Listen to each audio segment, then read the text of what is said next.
Bharatiya Janata party ने आखिरकार अपनी नई राष्ट्रीय टीम का ऐलान कर दिया है। जी हां, पार्टी अध्यक्ष नितिन नवीन के नेतृत्व में तैयार की गई इस टीम में अनुभव, संगठन और क्षेत्रीय संतुलन तीनों का मेल दिखाई देता है। 13 राष्ट्रीय उपाध्यक्ष, 8 राष्ट्रीय महासचिव और 16 राष्ट्रीय सचिवों समेत संगठन के कई अहम पदों पर नई जिम्मेदारियां दी गई हैं। नमस्कार, आप देख रहे हैं प्राइम न्यूज का डिजिटल प्लेटफॉर्म। मैं हूं आपके साथ पूजा मोहन पांडे। लेकिन सवाल सिर्फ इतना नहीं है। जी हां, ऐलान तो हुआ है टीम का, लेकिन सवाल कुछ अलग भी हैं कि किस नेता को कौन सा पद मिला। तो अब असली सवाल यह है कि बीजेपी ने अपनी नई टीम के जरिए कौन सा राजनीतिक संदेश देने की कोशिश की है। सबसे पहले बात उन चेहरों की करेंगे जिन्होंने इस टीम को सबसे ज्यादा चर्चा में ला दिया है। वसुंधरा राजे सिंधिया, तीरथ सिंह रावत, राम माधव, वैजयंत पांडा और डी पुरंदेश्वरी जैसे अनुभवी नेताओं को राष्ट्रीय उपाध्यक्ष की जिम्मेदारी सौंपी गई।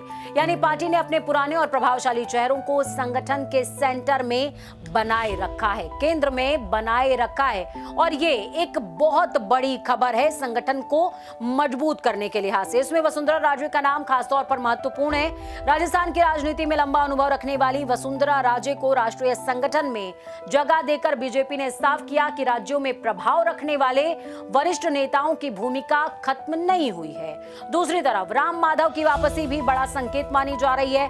संगठन और वैचारिक मोर्चे पर उनकी पुरानी भूमिका को देखते हुए राष्ट्रीय उपाध्यक्ष की जिम्मेदारी महत्वपूर्ण है। यानी बीजेपी एक तरफ नए नेतृत्व को आगे बढ़ा रही है और दूसरी तरफ पुराने संगठनात्मक अनुभवों को भी इस्तेमाल कर रही है।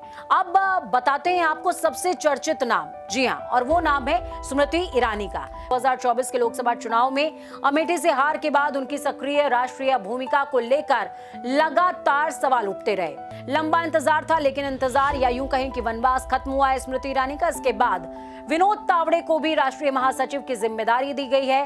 संगठन के स्तर पर तावड़े की भूमिका पहले से महत्वपूर्ण रही है और इसलिए उनकी जिम्मेदारी ये बताती है कि बीजेपी अपने संगठनात्मक मैनेजमेंट को और मजबूत करना चाहती है। और फिर आता है एक और बड़ा नाम पीयूष गोयल का। उन्हें राष्ट्रीय कोषाध्यक्ष बनाया गया। यानी सरकार में बड़े आर्थिक और औद्योगिक पोर्टफोलियो संभाल चुके नेता को अब पार्टी के वित्तीय संगठन की जिम्मेदारी दी गई है। लेकिन इस टीम की असली ताकत सिर्फ बड़े नाम नहीं है। जी हां, बड़े नाम बिल्कुल नहीं है। बीजेपी ने राष्ट्रीय सचिवों, अलग अलग मोर्चों, मीडिया और सोशल मीडिया संगठन में भी बदलाव किया है। युवा मोर्चा, महिला मोर्चा, ओबीसी मोर्चा, किसान मोर्चा, SC/ST और अल्पसंख्यक मोर्चे के लिए अलग अलग जिम्मेदारियां तय हुई हैं। यानी बीजेपी का फोकस सिर्फ दिल्ली के केंद्रीय संगठन पर नहीं, बल्कि समाज के अलग अलग वर्गों तक है और राजनीतिक पहुंच को बढ़ाने पर फोकस किया जा रहा है। और यही एक बड़ा मैसेज है कि किस तरीके से संतुलन को स्थापित करते हुए आगे बढ़ा जा रहा है। मीडिया और सोशल मीडिया की जिम्मेदारी भी इसी रणनीति का हिस्सा है। अनिल बलूनी को मीडिया संयोजक बनाया गया है, जबकि सोशल मीडिया की कमान दीपक महस्के को दी गई है। ये बदलाव इसलिए इंपॉर्टेंट है क्योंकि आज की राजनीति सिर्फ रैली या फिर भाषण से नहीं चलती है। राजनीति अब टीवी स्क्रीन से लेकर मोबाइल स्क्रीन तक लड़ी जाती है और यही इस नई टीम का सबसे बड़ा संदेश भी है। बीजेपी सिर्फ चुनाव लड़ने के लिए टीम नहीं बना रही है, बल्कि चुनाव के बीच राजनीति को मैनेज करने के लिए भी संगठन तैयार किया गया है। आने वाले समय में कई राज्यों में चुनावी मुकाबले होने हैं और ऐसे में पार्टी को एक ऐसी राष्ट्रीय टीम चाहिए जो राज्यों की राजनीति, सामाजिक समीकरण, संगठन का विस्तार, मीडिया नैरेटिव और डिजिटल कैंपेनिंग, ध्यान दीजिए डिजिटल कैंपेनिंग, सभी मोर्चों पर एक साथ काम कर सके। नितिन नवीन के सामने चुनौतियां भी यही हैं।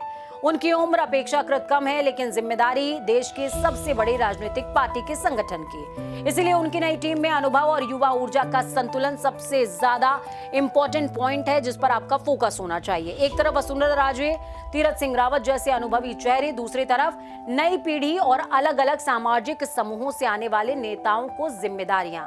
यही एक बड़ी चीज है जिस पर आपका फोकस होना चाहिए। आपको पता होना चाहिए कि किस तरीके से चीजों को बैलेंस किया गया है और एकदम मैसेज साफ है। बीजेपी ने अपनी नई राष्ट्रीय टीम में सिर्फ चेहरे नहीं बदले, बल्कि अगले दौर की राजनीतिक लड़ाई के लिए संगठन की मशीनरी को रीसेट करने की कोशिश की है।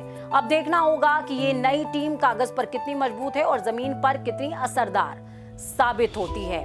सभी की निगाहें इसी पर रहेंगी क्योंकि बीजेपी की राजनीति में पद मिलना शुरुआत होती है, लेकिन असली परीक्षा तब होती है जब संगठन को चुनावी मैदान में उतारा जाता है। यानी कि अभी तो ये शुरुआत है, अभी तो ये अंगड़ाई है, आगे बहुत लड़ाई है। आज के इस एक्सप्लेनर में इतना ही। मुझे दीजिए इजाजत। नमस्कार।